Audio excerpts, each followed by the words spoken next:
Mind paluti rääkima siis päriselu kogemuse näidetel, et kõik siin ennem oli mänguelu, et nüüd on siis päriselu. Minu kogemus raamatupidamisvaldkonnas on aastast 1992 ja selle aja jooksul olen näinud kõike.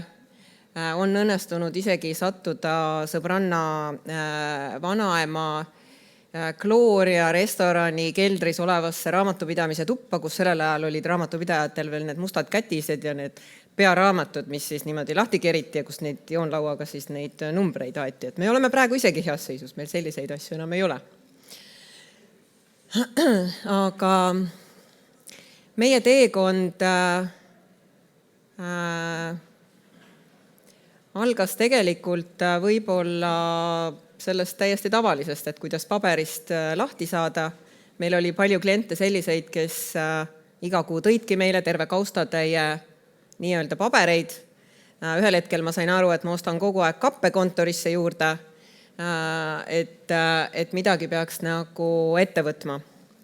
Lisaks olid mul sellised toredad paberikogumise ringid, et ma käisin klientide juures neid pabereid nagu siis iga nädal üks kord toomas, mis iseenesest oli positiivne, sest sa said kliendiga suhelda. Selle digiteerimise tulemusel on võib-olla see, et klient kuidagi jääb sinust nagu kaugeks ja ühel hetkel tuleb tänaval vastu, sa ei teagi, et ta on su klient olnud 10 aastat. Mina näiteks ühte oma klienti 10 aastat näinud ei ole. Ma arvan, et ma täna teda tee peal ära ei tunneks. Et see võib-olla on selline ohukoht, et ühel hetkel, kui tal tuleb keegi tuttav raamatupidaja kuskil pakub oma teenust, et siis ta võib-olla libiseb väga kergelt käest. Aga see selleks. Alguspunkt oli ilmselt nagu paljudel, ma arvan, et vanas maailmas oli selline tulekahjude kustutamine. Hetkel kunagi, kui ma alustasin üksinda oma büroo tegemist, siis mäletan hetke, kui käibedeklaratsiooni eelsetel päevadel oli hunnik ostu- ja müügiarveid, lõin lihtsalt kiiresti kokku, et saaks deklaratsioonid ära tehtud ja siis mõtlesin, et kui need on nagu tehtud, siis järgmise 2 nädala jooksul närin ennast sellest pangakontode väljavõtete virnast läbi. Sealt selgus, et midagi on veel kliendile laekunud, ta ei ole mulle arveid saatnud, deklaratsiooni tuli parandada, info oli tegelikult vale.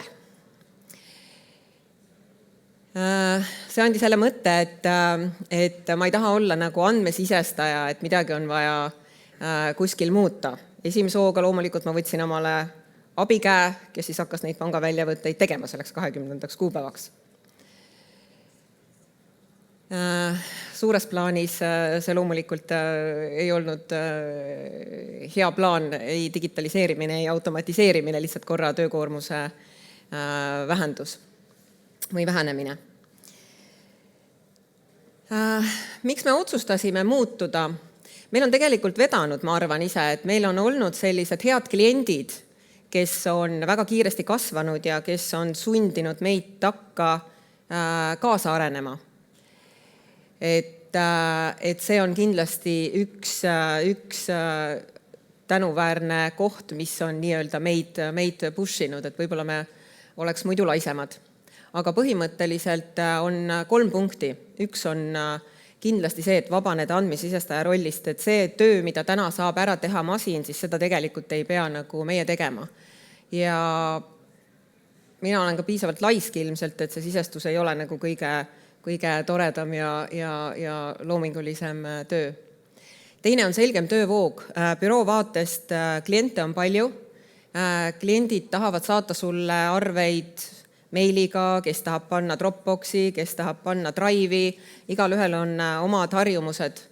Ja siis need arved, dokumendid, lepingud, kõik kliendi asjad on kuskil laiali. See, kuhu nad neid panevad, täna ma panin sinna, homme ma panen sinna, et neid leida on juba päris siuke mitme tunni töö, et sa kõigepealt kuu dokumendid kokku saad. Digitaliseerimise üks eesmärk on kindlasti see, et see süsteem on ühtne, ka büroo vaatest, vahet ei ole, kas need kliendid on väiksed, kas need kliendid on suured. Arved käivad seal, need lähevad sealt kuidagi sellised ühtsed süsteemid.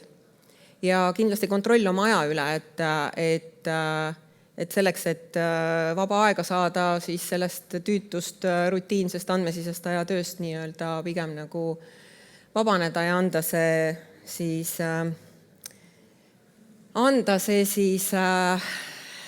kuhugi mujale. See on nüüd üks reaalne näide kliendi toodud dokumentidest. Sellest ei ole palju aega möödas, ma päris täpselt ei mäleta, kas nad on veel üle-eelmise aasta omad vist, et vahest oli sealt vahelt leida ka selliseid viiekaid, ilmselt need olid rahakotist kuskilt võetud ja siis kilekotti topitud ja siis raamatupidaja 3 tundi nagu pani neid kõigepealt nagu kuupäevalisse järjekorda, siis ta pani neid kuidagi tehingute järjekorda, siis ta sorteeris sealt välja kõik laste mähkmed, mänguasjad, lutid, koeratoidud. Lõpuks sai siis mingisuguse portsu arveid, mis siis nii-öelda sobisid raamatupidamisse. Kliendid ei ole osad väga vastluvõtlikud olnud sellele, et näiteks Envoice, ma reklaamin siin Envoice'i, kuna jutt on sellest, et kuidas see meie praktika on nagu olnud, et me oleme kasutusele võtnud peamiselt nagu Envoice'i. Et ka klientidele seda pakkudes siis tihti on küsimus, et teie töös midagi muutub, aga minul ju tuleb lisakoormust, mina pean hakkama ju neid pildistama või kuhugi saatma. Et seda vastuseisu tegelikult on olnud ka palju, aga ma julgustan teid, et pressige peale, sest selle näite puhul on täna toimivad asjad Envoice'is, täna ta on lõpuks maha rahunenud, nõustunud isegi selle Envoice'i 5 € kuutasuga. Ja meie töö on oluliselt lihtsam, sest klient tegelikult on võtnud selle kaudu ka vastutuse, et see, mida ta meile läbi Envoice'i saadab, siis ta saadab juba õiget asja. Ta ei hakka oma lapse lutist enam pilti tegema, et selle ta vaatab, et okei, see ei ole, ta võtab selle ise välja. Et meie selle peale nagu aega enam ei pea kulutama. Lisaks loomulikult see, et arved jõuavad süsteemi minutitega. Me ei pea täna isegi minema sinna Envoice'i ja neid kuhugi saatma. Me saame sealt kõik asjad ära seadistada, et standardbook'i need automaatselt kohe nagu sisse tulevad. Nii kaugel võib-olla, ma ei tea, võib-olla ma teen kellelegi liiga nendele Envoice'idele, Finbyte'idele, et minu teada täna veel all on üks viimane lause, et AI õpib mustreid, mitte ainult reegleid.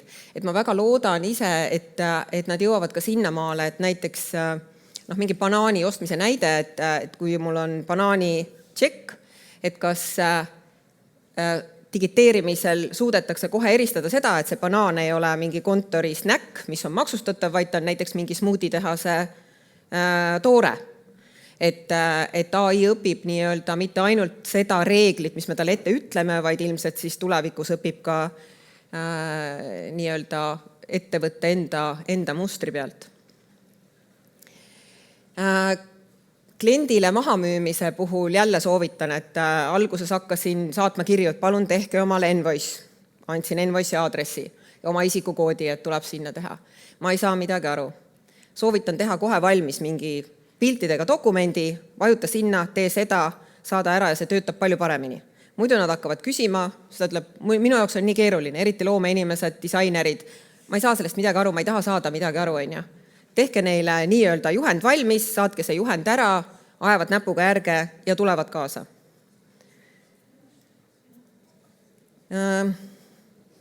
Teine digitaalne, ehk tegelikult me tegime 3 põhilist sammu nagu siis. Esimene oli digiteerimine läbi Envoice'i, teine on reaalajas pangainfo ja pangaliidesed.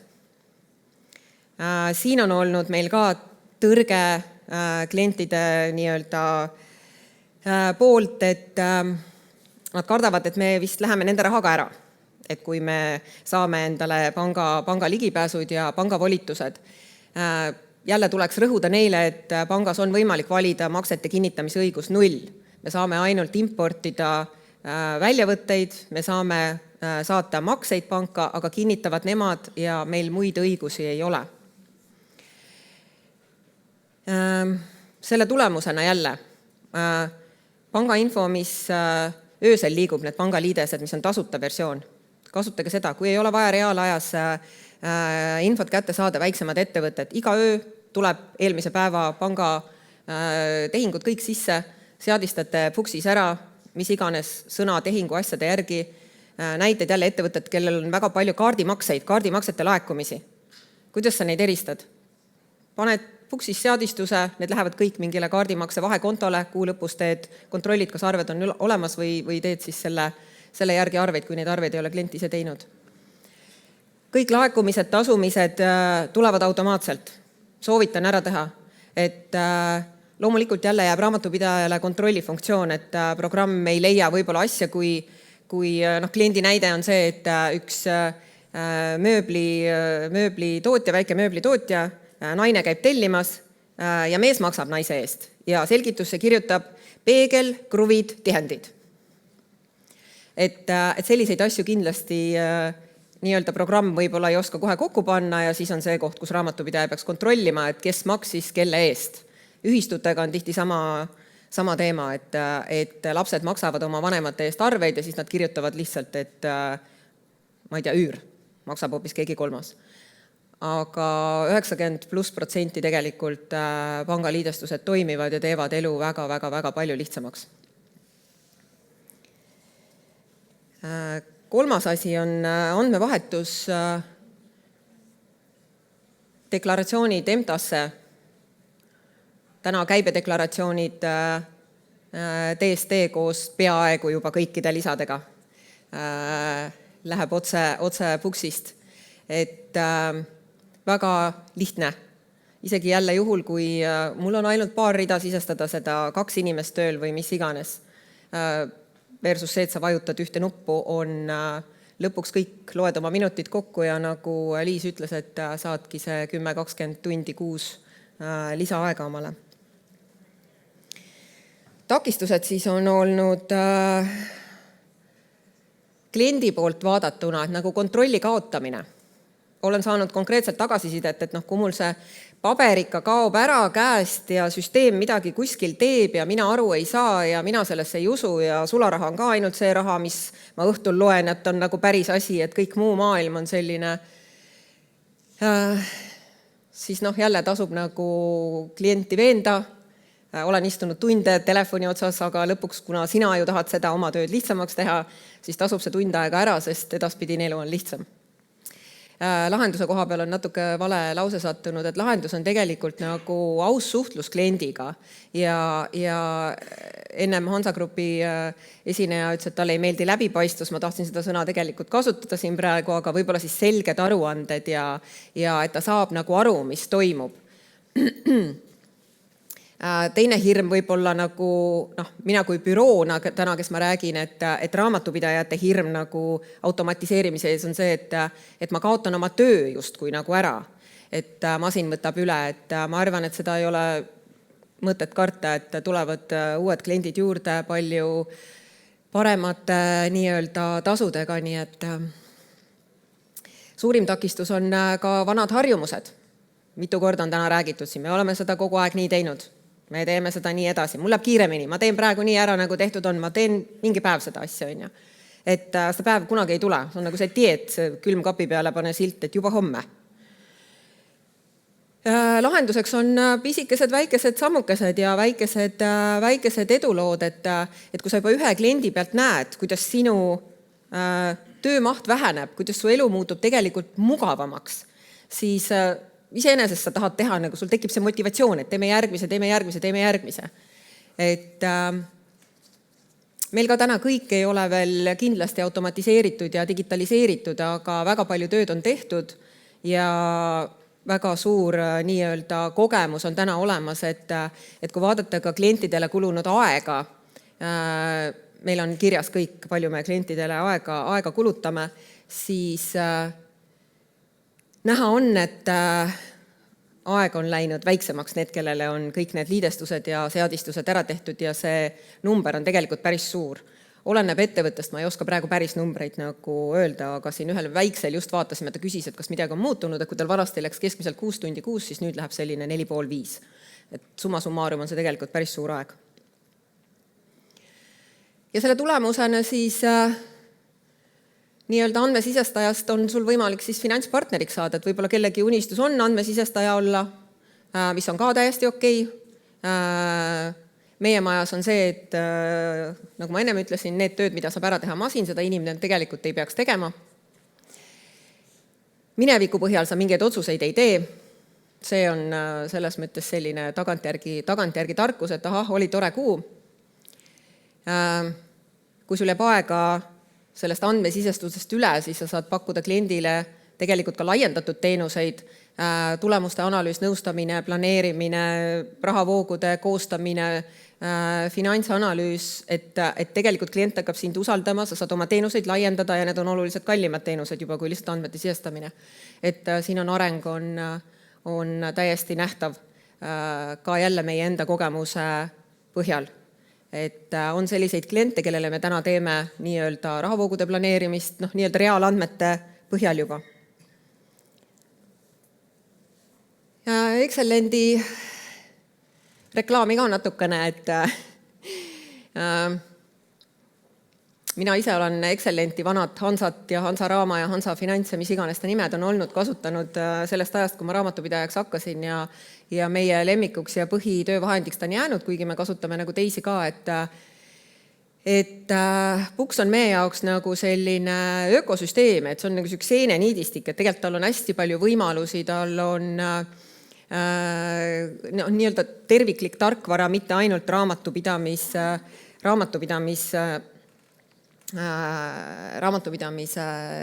programm, vaid terviklik majandustarkvara.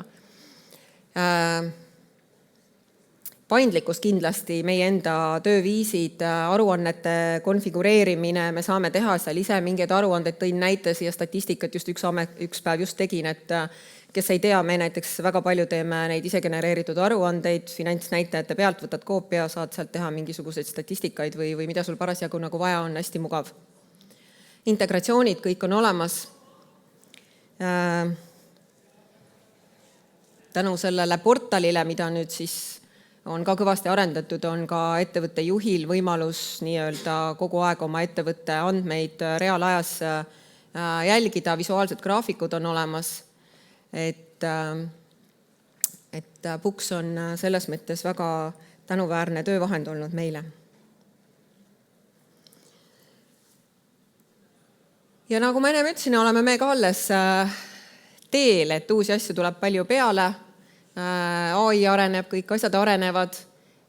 Booksis tulevad uued moodulid, et ega see teekond on ilmselt jätkuv, aga julgustan kõiki vähemalt alustada.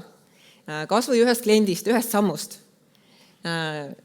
Kui see tunne on käes, kui te juba tunnete, et see on nii palju muutnud teie ma ei tea, ajakasutust, et selle asemel, et ma sisestan, ma võin nurga taga baaris konjakit minna jooma näiteks sõbraga.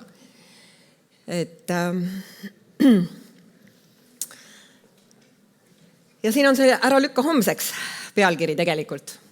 Et pikka juttu pole, hakka tegema. Edasi lükkad, siis ei muutu sellest midagi. Homme lükkad jälle edasi, ülehomme lükkad jälle edasi ja nii ta kogu aeg edasi lükkub ja lõpuks jääbki tegemata, kuni kaotad kliendi, sest ta leiab kellegi, kes ütleb, et tal on kõik digitaliseeritud, asjad käivad kiiresti, hind on odavam. Aitäh!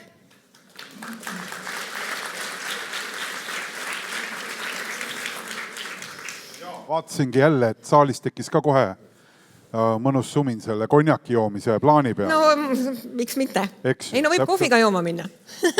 No, kliendiga. Ja ma jäin veel tegelikult mõtlema, mul täitsa isegi tekkis nagu sind kuulates sõna nagu pähe, et laias laastus me ju otsime finnovatsiooni, eks ju.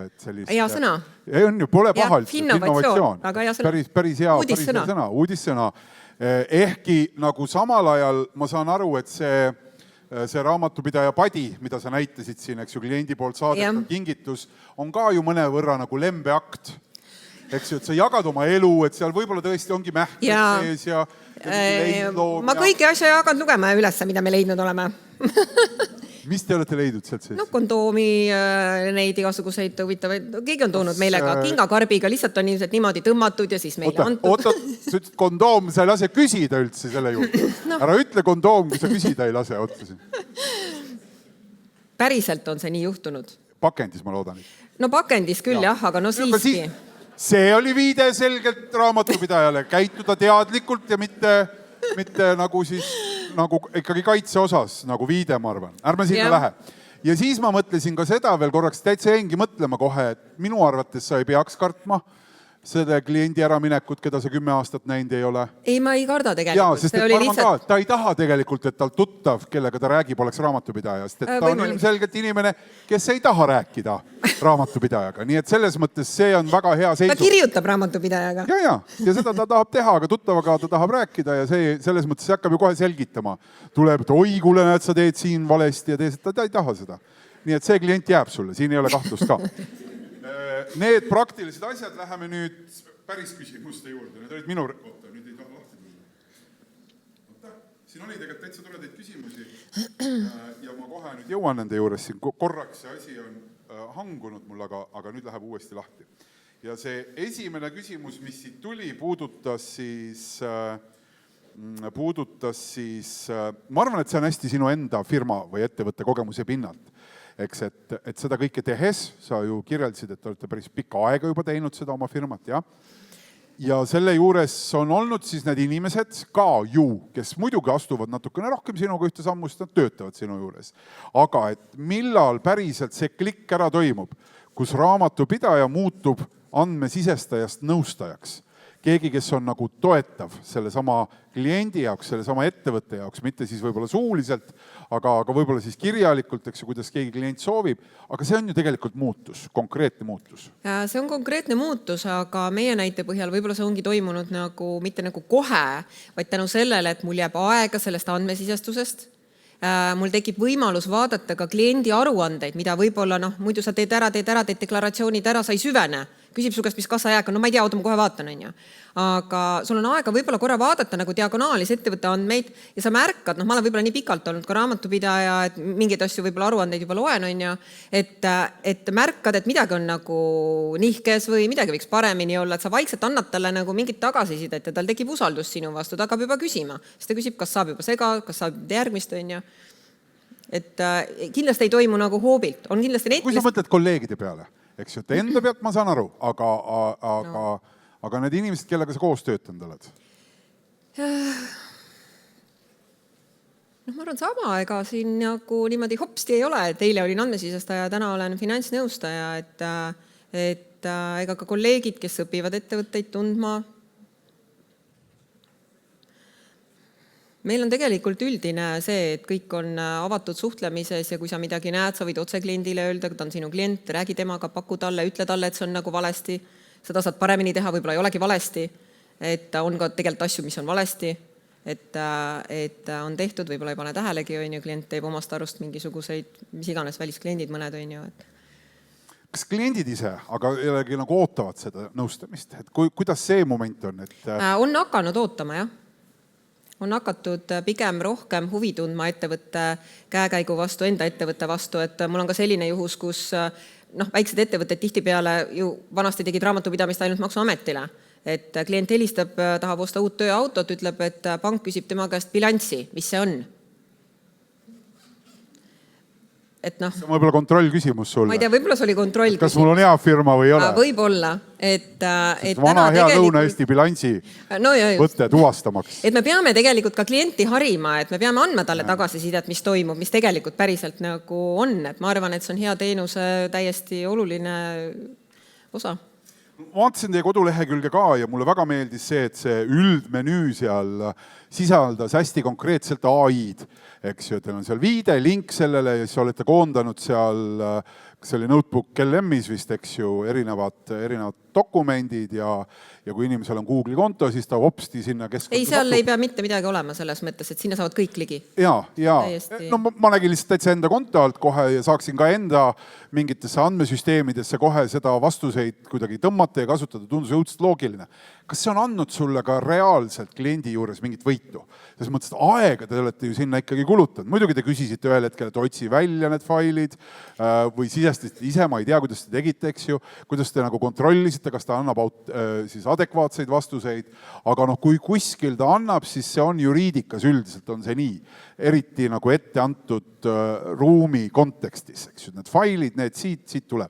Mis kasu see sinu ettevõtte jaoks, Flow Finance jaoks on toonud?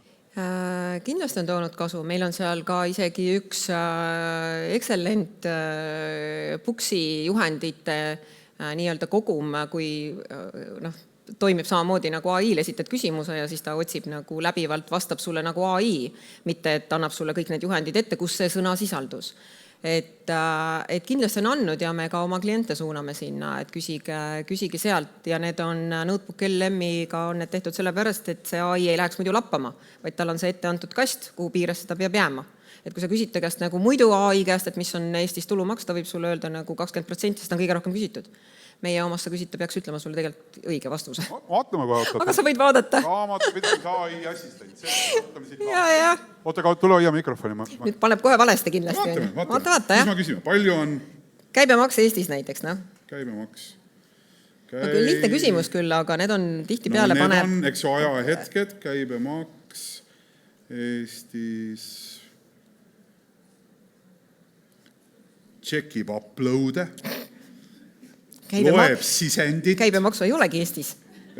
Vaatleb üle contenti, konsulteerib ressurssidega. Eile oli üks hea juhus, kui ta näitab sulle, mida ta teeb, ja oli, annan kliendile õige vastuse või...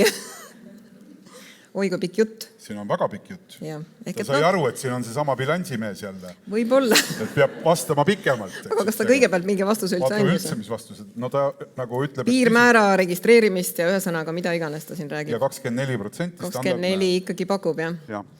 Praegu läks kergemalt. Ma tundsin. Praegu läks õnneks. Aga kõik vastused ei pruugi õiged olla. Sa pärast räägi taga ja kiida, et sai laval hästi hakkama. Katri, suur aitäh. Aitäh. Ja, suur tänu.